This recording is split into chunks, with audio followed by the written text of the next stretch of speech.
just got to be coachable. Hello men, Denver Griffin here with the Divorce Stoppers program, and I have some great tools that you can implement today to start the process to start restoring your relationship and saving your marriage. These are not common sense. They are not what you're currently doing. It is the opposite of what you're doing. So welcome to the program. And by the way, if you're facing divorce and or a separation, please right now hit the like button, subscribe to the channel, and make sure and press that little bell button so you're notified as I post new videos daily. So the first thing that we're going to talk about to attract the love of your life back is knowledge. Knowledge is the process of building a foundation to understand your spouse, to take time to learn your spouse's likes, dislikes, and communication style. So right now, her communication style is changed because she has something called confirmation bias against you, right?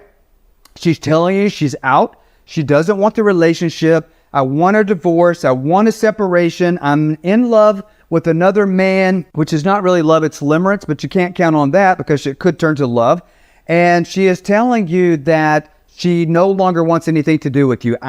I love you, but I'm not in love with you. So what are some of the things that you can do? Well, first of all, you can take the time to learn and study her again and stop working on the relationship and stop trying to get her to work on the relationship.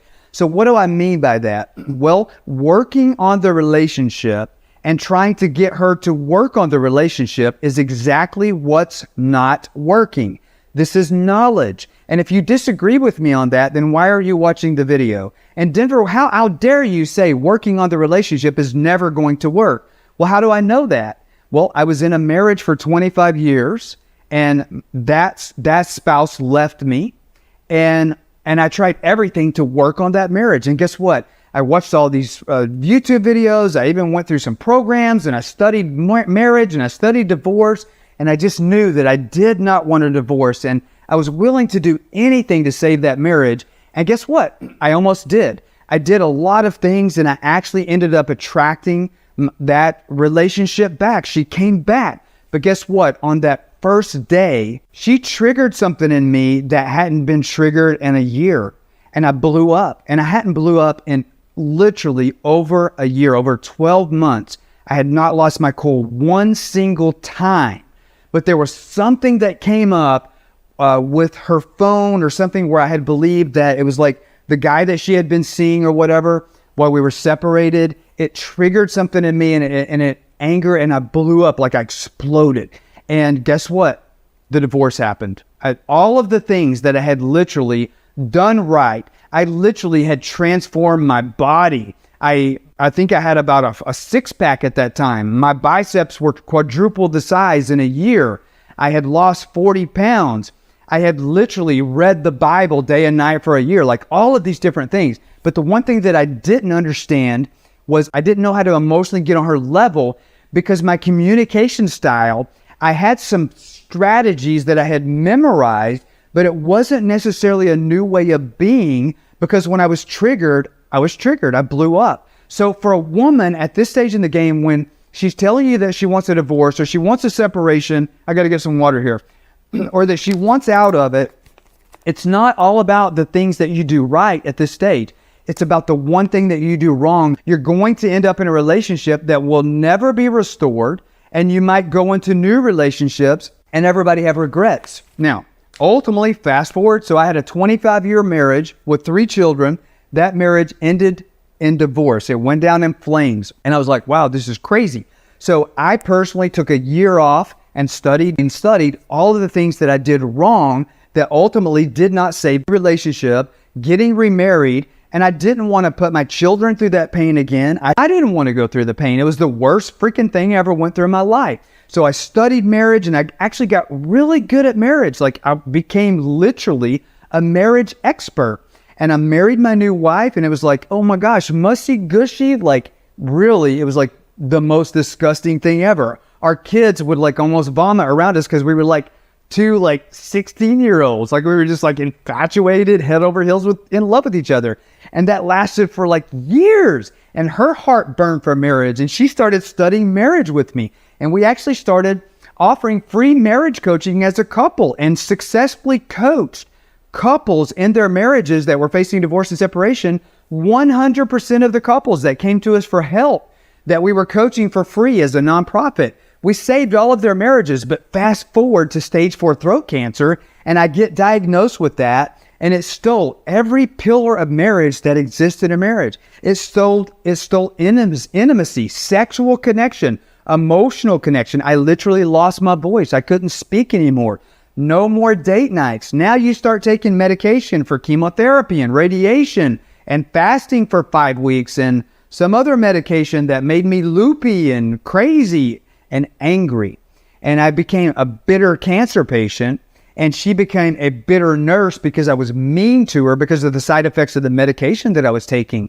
And for whatever reason, nobody's fault, resentment built up.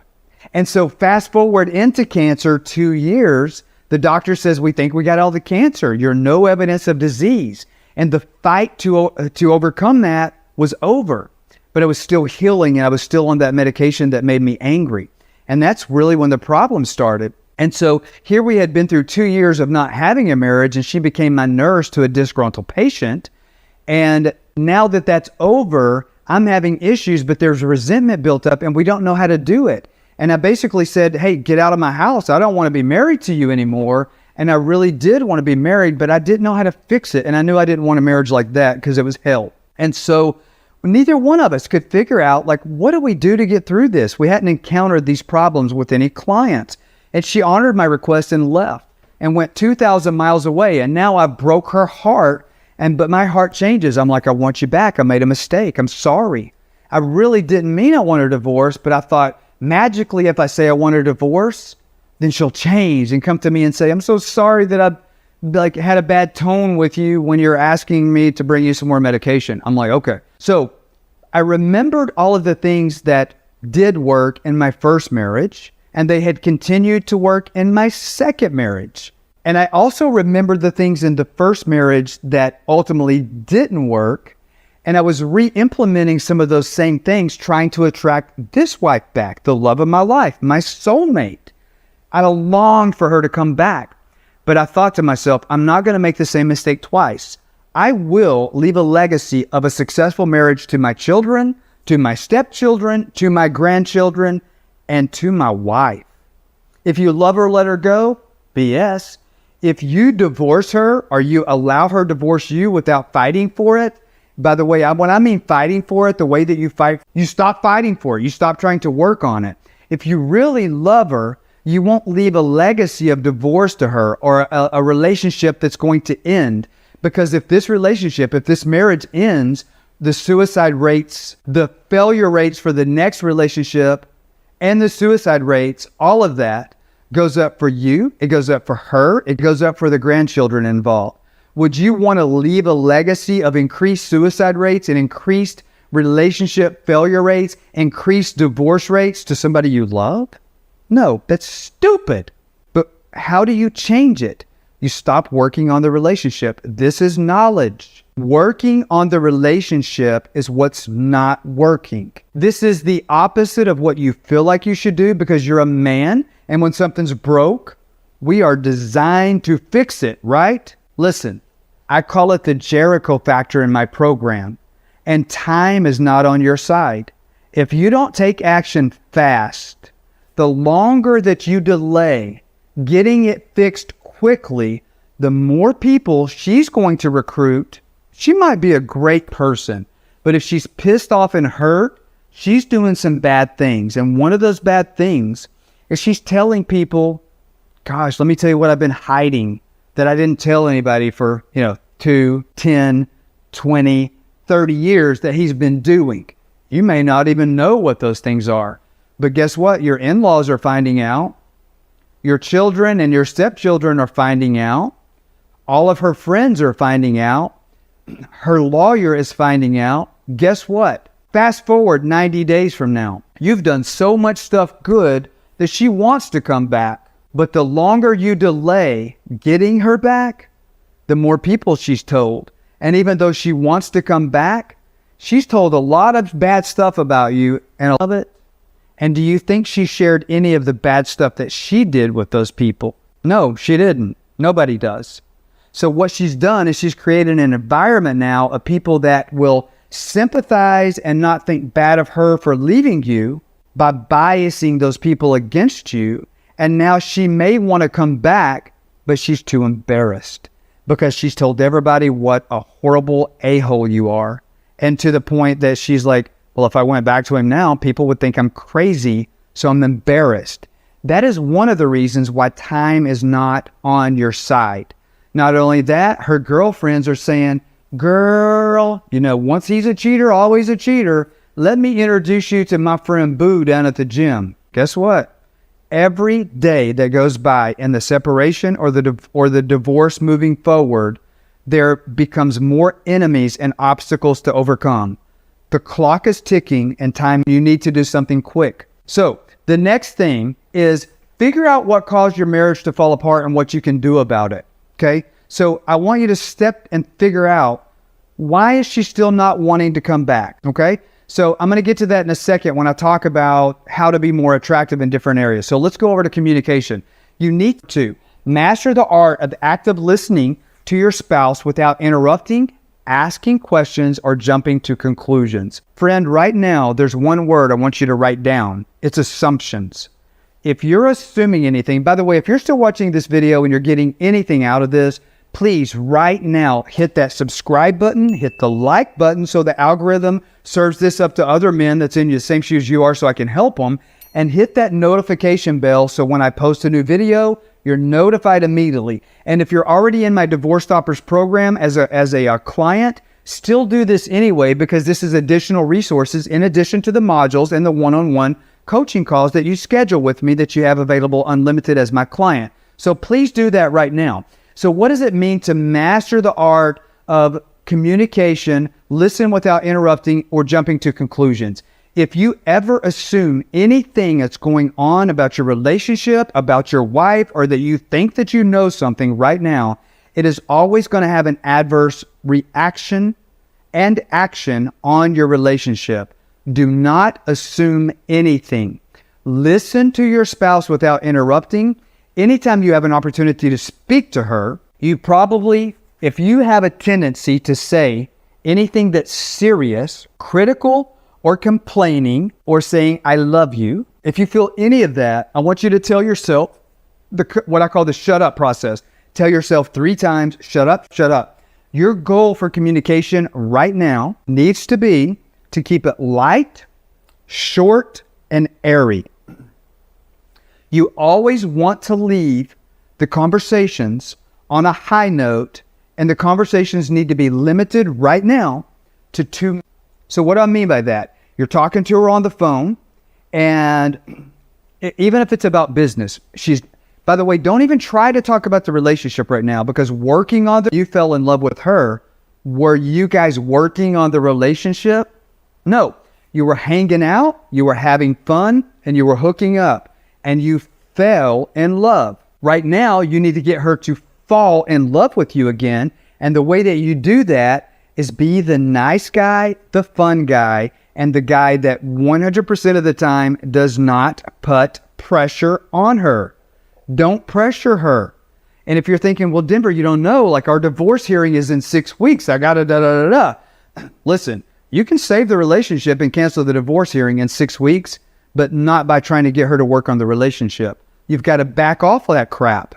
Okay? So if you have an opportunity to talk to her in person, and maybe like it's fun, and then she starts talking to you and it looks like this is going to go beyond 2 minutes, politely say, oh my gosh, I'm enjoying this, but I got to go da-da-da-da-da. Keep it light, short, and to the point. Always leave on a high note. If you leave on a high note, you've deposited love into her tank, and it starts creating curiosity in her because you're not doing this now. And this is something that is going to be a change for you. And right now, anything that you change about yourself will make her curious. And that starts with communication. So understand and master the art of communication. And really the best communicator right now is a lack of communication. I'm not talking about being a jerk. I'm talking about keep the communication light, airy, short, sweet, and to the point. Do not go over 2 minutes in your communication. pretty much until you guys have moved back in with each other, okay? So communication, express your feelings, thoughts, concerns in a clear and compassionate way. Right now, the way that you need to express your thoughts and your feelings in a compassionate way is the apology that you've apologized. I know at this point you've already apologized to her, but you didn't do it the right way. And in my program, I teach this in depth in like 3 different modules. So let's say you had an affair. Honey, I'm so sorry I had an affair. You repented. You're no longer seeing the girl. Maybe you changed your jobs. Maybe you asked her to leave the job if you work together. But the point that I'm making is you've ended the affair. You've done the right thing and you've apologized. But she's still reading the text messages and the emails and whatever she found out. And even though she may have already said, I forgive you, and in her heart she meant it, and how do you know it's coming back to her? Because she keeps throwing that up. And then that's building a resentment in you because it's not fair. Like, she's not supposed to do that because you apologized genuinely, you cut off the relationship, and she said, I forgive you. And now, like, you're going to start resenting her because she keeps saying, go call your hoe, because it keeps coming back to her. So why can't she forgive you? It's not her fault. It's your fault because nobody taught you how to apologize to a woman, especially when you've done something this bad. Maybe yours wasn't an affair, but maybe you were a narcissist, right? I know you're not a narcissist or you wouldn't be watching this video, but maybe you had some narcissistic tendencies, but you just apologize for what you did, which is actually subconsciously selfish, because the goal of the apology is to restore the relationship that she currently doesn't want. It's you being more selfish. And if you keep apologizing, she's going to hear that as more and more selfish. It's further confirming the bias that she has against you. He's just saying that because he wants the relationship back. Okay, listen, I understand that you want the relationship back because you care about her and you also care about all the things that we talked about. Suicide rates go up. If you guys split, if you get a divorce, your relationship ends. Did you know that the suicide rate goes up for you and her and for any children involved and grandchildren that are to come? Because you're dealing a legacy down the road of divorce. And guess what? And separation. So your next relationship, the statistical ratio of that succeeding plummet compared to the one that you're in now. And not only does it do it for you, it does it for her and it does it for the children involved. So it's in everybody's best interest if you can save the relationship. That's why it makes my stomach churn when I hear, if you love her, let her go. If you love her, let her go. So if I love you, I'm going to try to deal a card to you that increases the likelihood of you and or your children or our children committing suicide, several 100% increase, or our next relationships, including her relationship, being doomed. So if I love somebody, I should wish that on them, right? No, you shouldn't. So if you love her, do these things. And human nature, you want to say fight for the relationship. Fighting for the relationship is what's not working.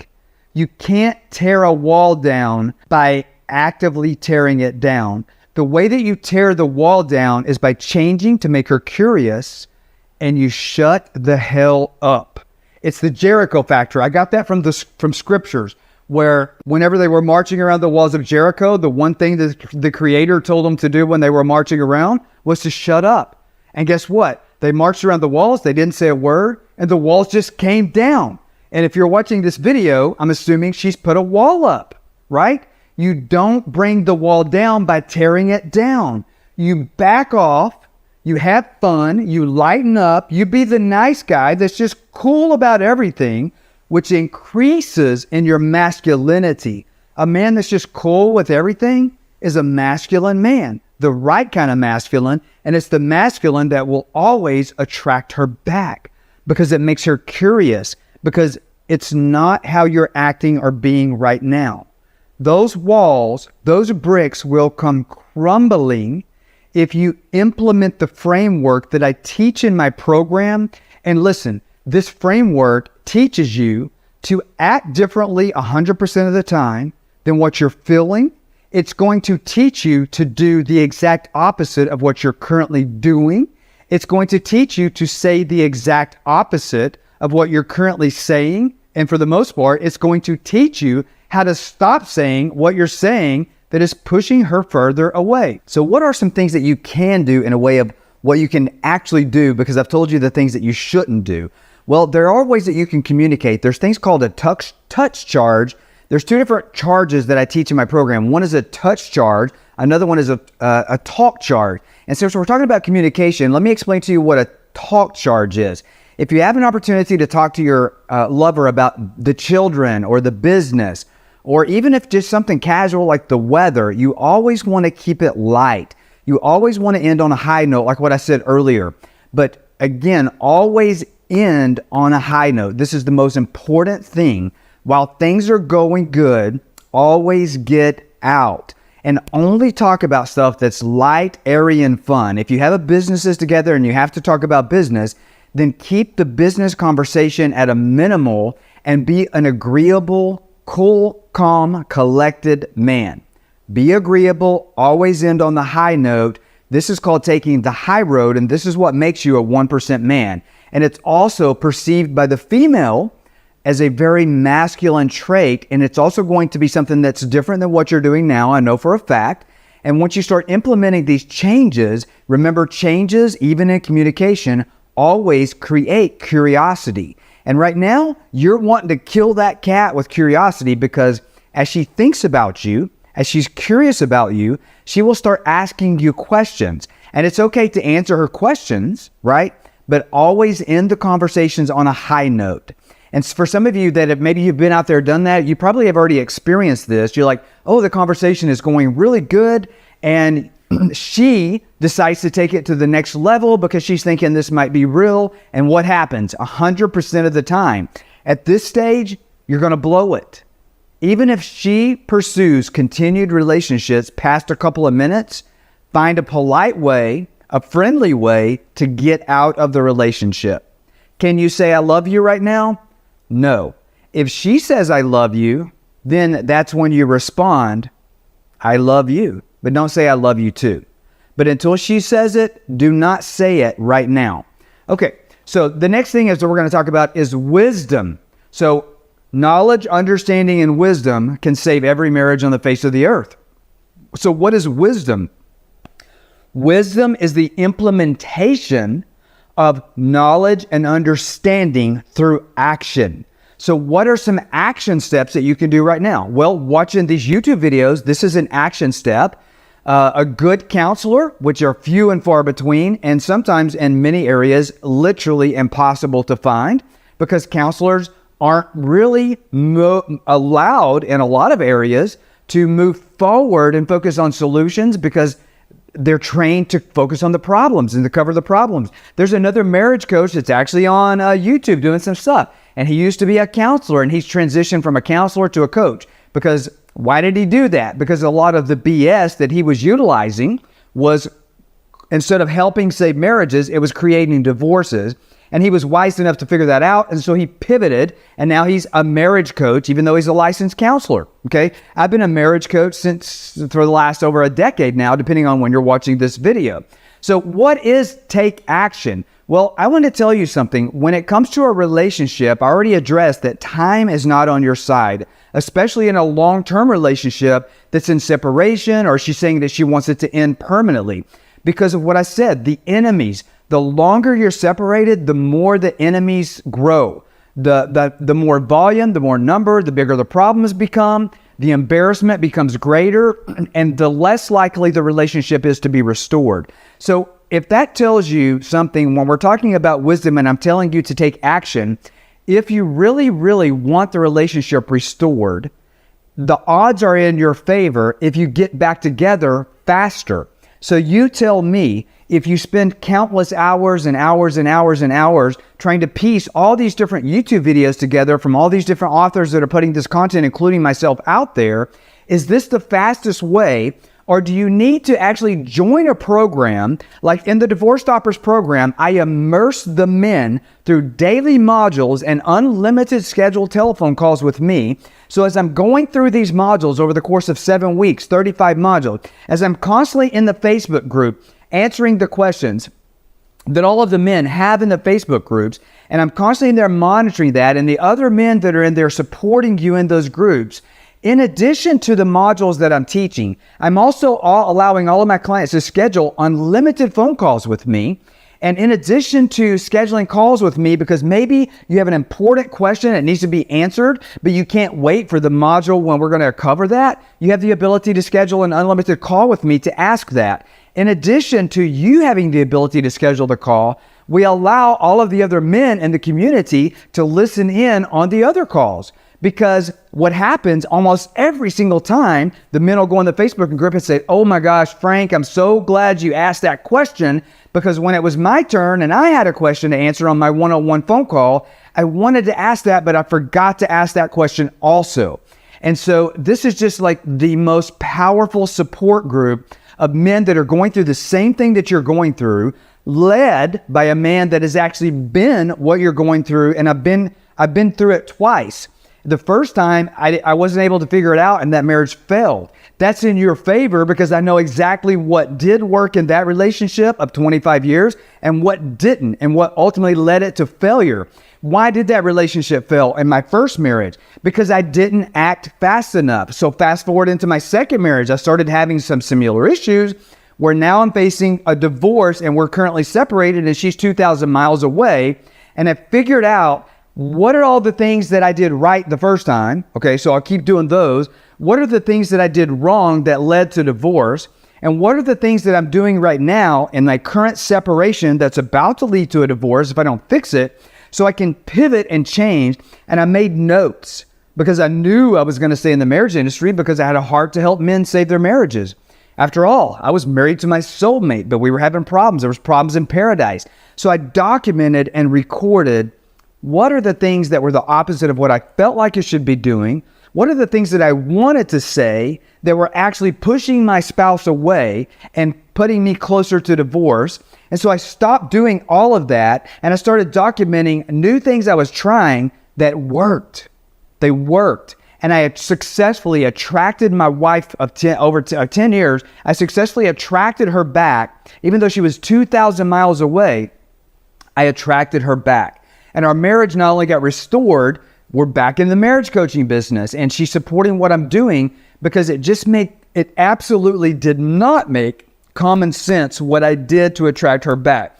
Everything that I did, all of the new wins that brought her back, was the opposite of what I felt like I should do. It was the opposite of what I thought I should do. It was the opposite of what any sane person would say would actually work. But guess what? It worked. And it was the easiest freaking thing I've ever done in my actual life. I didn't work on it. It wasn't hard. And it was fast. Like, she was so pissed off at me. She was already interviewing divorce attorneys. And guess what? She came back. She came back. And our marriage actually is stronger today than it was the day that we met. So wisdom is taking action. If you want the tide to turn in your favor and you want to increase the chances that your relationship is going to be restored and that your marriage is going to be saved, I would encourage you to go to my website, denvergriffin.com, and you can go to /masterclass. There's another resource there available to you in my masterclass, denvergriffin.com /masterclass. Watch that masterclass. It's another resource that's available to you that'll speed up things, that'll quickly turn the tides in your favor. At the end of that masterclass, I give you an opportunity to apply to work with me. That's really taking action. Submit that application. Right now, I'm doing that at a discounted rate for a limited time.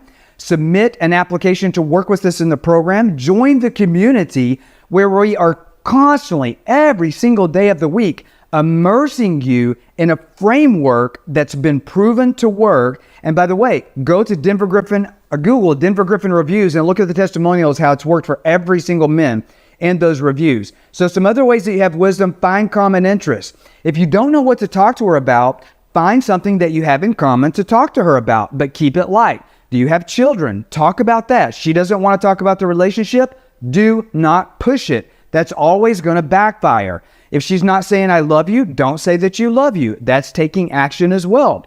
If you have a business, if you have Airbnbs together or anything like utility bills or something like that, if there's a reason to talk to her, do it.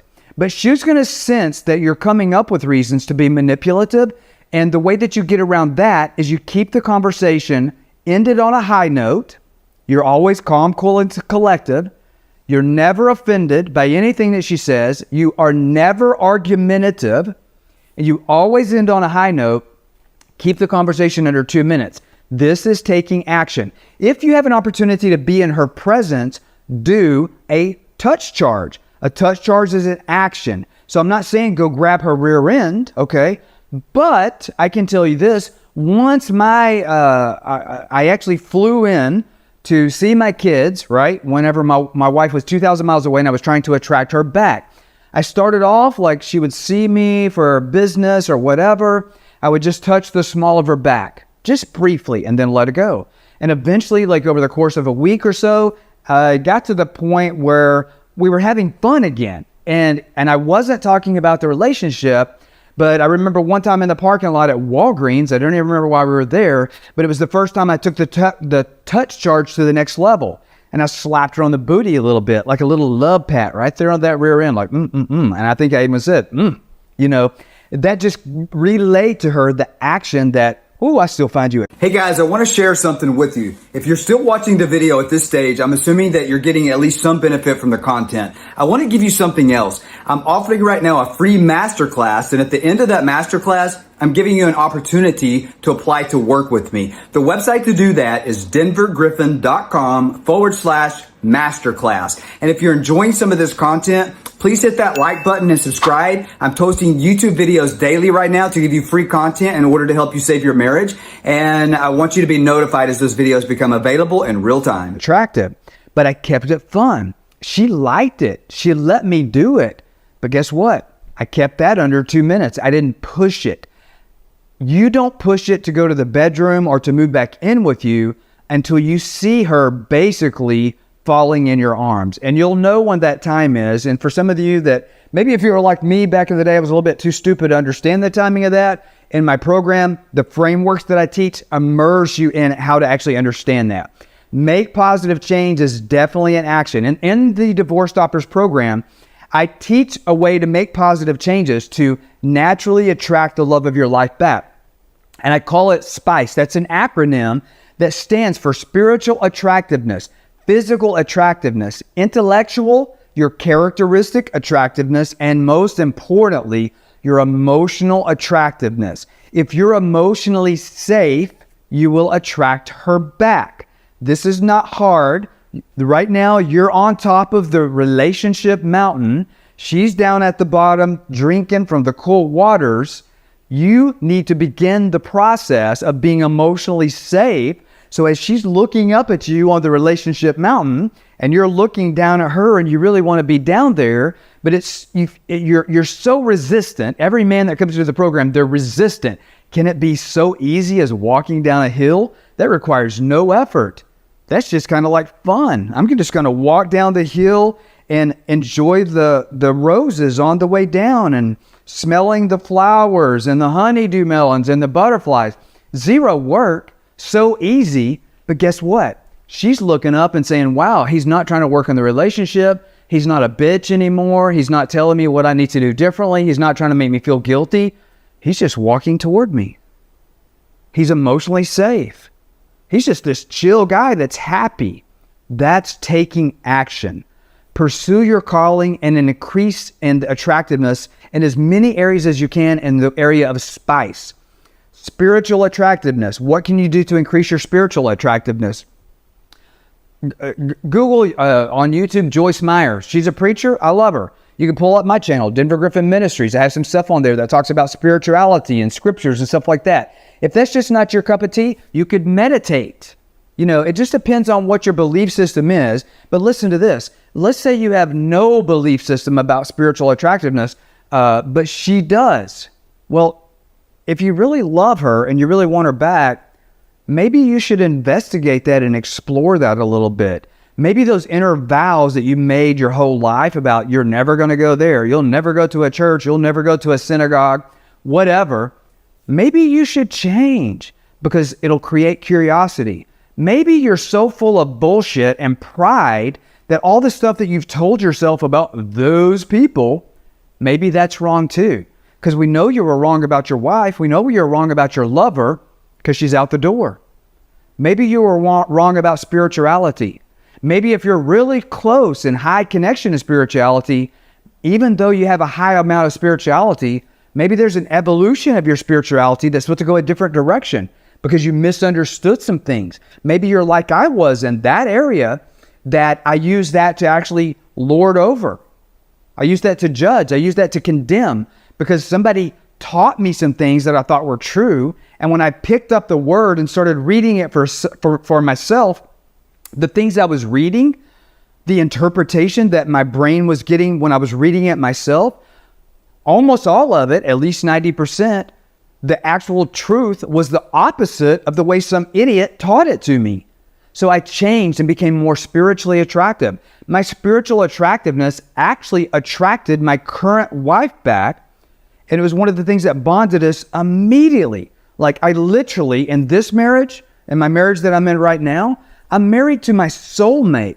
And it's because we originally connected spiritually. Like I can't even emphasize what a powerful, fun, like if you can connect spiritually with your spouse, you've never experienced anything like that in your life. Next thing is physical attractiveness. If you don't have a six-pack, get your fat ass in the gym. There's something that you can be doing. Again, here's the goal, is to change.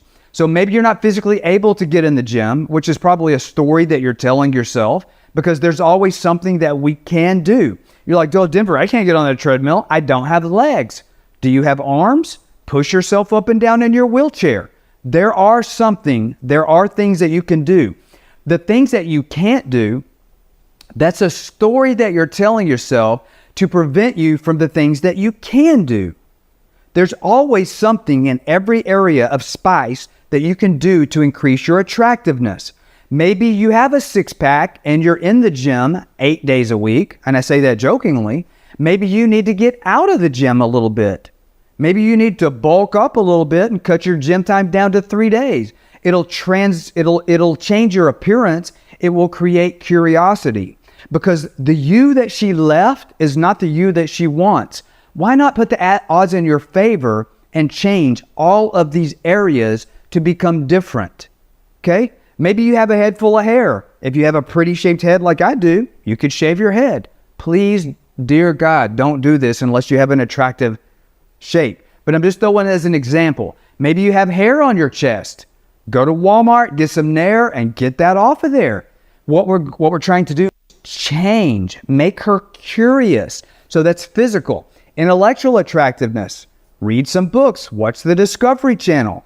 Just learn some new things that make you a more interesting person that creates curiosity intellectually. Characteristic. Well, this can come through communication. You change your communication with her. What is one of the things that is going to make the biggest impact on your character right now? To stop bitching. Stop moaning. Stop complaining. Stop telling all your friends and your family and her family what she did wrong and what a bad person she is. You will immediately create curiosity and increase in your character of attractiveness if you'll do those things. Some other things that you can do to increase the attractiveness with your character is to just be happy. Honey, I know you still want a divorce. I don't want the divorce. But you know what? I realize the world doesn't revolve around me. And I've been thinking about some of the things that you've been saying, and maybe you're right. This is not what I want, but maybe you're right. Now, don't go tell her you want the divorce. Don't tell her I want the marriage to end. I want the relationship to end. It's okay to still say, I don't want that. But when you start realizing everything in your whole freaking life that you think that you need, they're all just personal preferences. And by you relaying to her that my personal preference is that we stay married, but I'm not stupid, the world isn't going to end if we don't.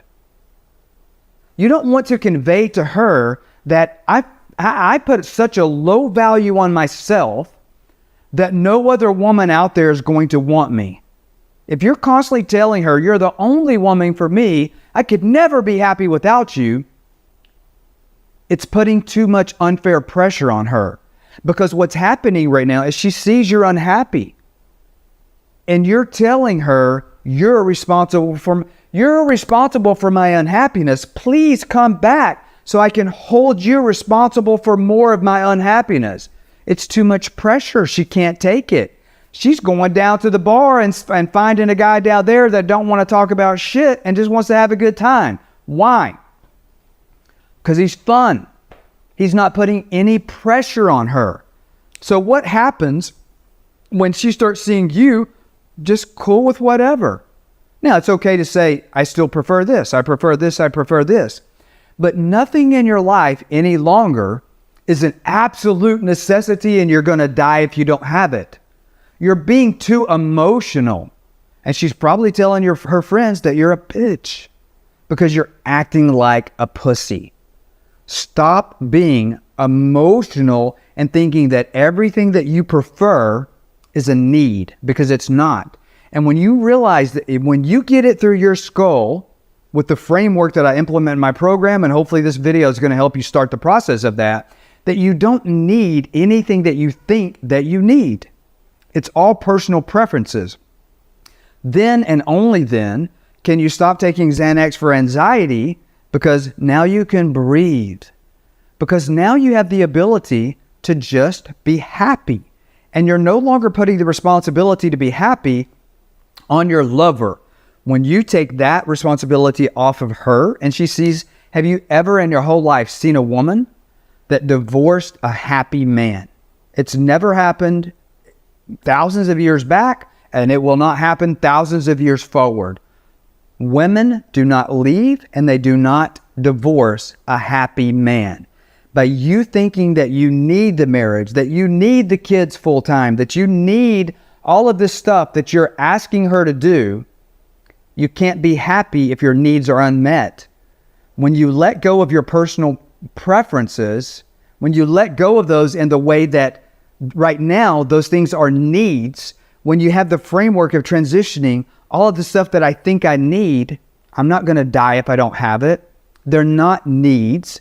They're just personal preferences. And when you transition all of the things that you want in your life from needs to personal preferences, if a personal preference isn't met, you don't commit suicide. Your life doesn't end. You still have the ability to be happy. Then you can lighten up. When you met your lover, when you met your wife, did you need her to do all this stuff that you're wanting her to do now? No. You just preferred to spend time with her. You hung out. You had fun. You hooked up. And you fell in love. Falling, this is taking effort to go up. I'm having to use multiple muscles to go up. But to go down, that was easy. Required no work. Working on the relationship is what's not working. Needing things, needing your wife, needing your lover, needing her to come back, needing your way in the custody, needing your way in the business, needing your way in all of this stuff. You don't need any of that. Let go of the needs. Make positive changes, focus on yourself, and work on becoming the best version of yourself to attract your spouse back in the marriage. This is action steps, okay? So we've talked about intellectual, we talked about spiritual, physical, intellectual, character, attractiveness, and the last thing is the emotional.